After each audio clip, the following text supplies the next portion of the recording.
New worries tonight about the safety of America's water supply. In the first nationwide investigation of its kind, the Associated Press found that at least 41 million of us are drinking water that contains traces of prescription drugs. And now many are wondering, is our water safe? Here's Nancy Cordes. The Associated Press investigation reveals that nearly every drinking water supply in the country that's been tested for pharmaceuticals tested positive.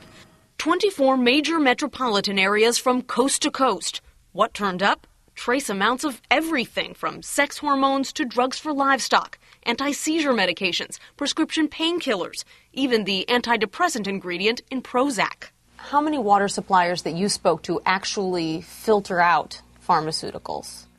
Virtually no water supplier we talk to will claim or can claim to entirely filter out pharmaceuticals because the treatment systems aren't designed to filter out pharmaceuticals. In Philadelphia, for example, scientists detected 63 different pharmaceuticals in the untreated watershed and 56 in the drinking water. Just a handful had been eliminated by filtration. The EPA doesn't yet even require water providers to test for them.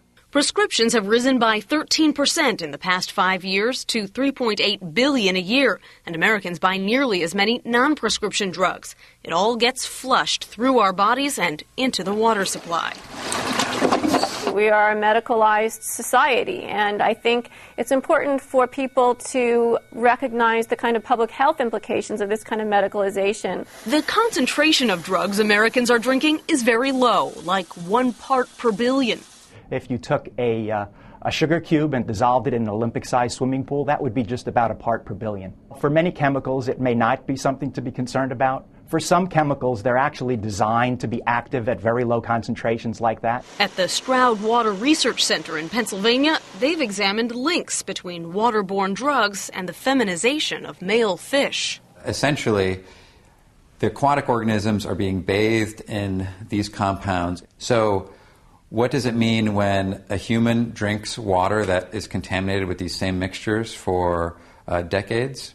It's really unknown. If the risks are unclear, so are the solutions. Home filters aren't designed to remove all drugs, and bottled water often comes from the very same source as tap water. Nancy Cordes, CBS News, New York.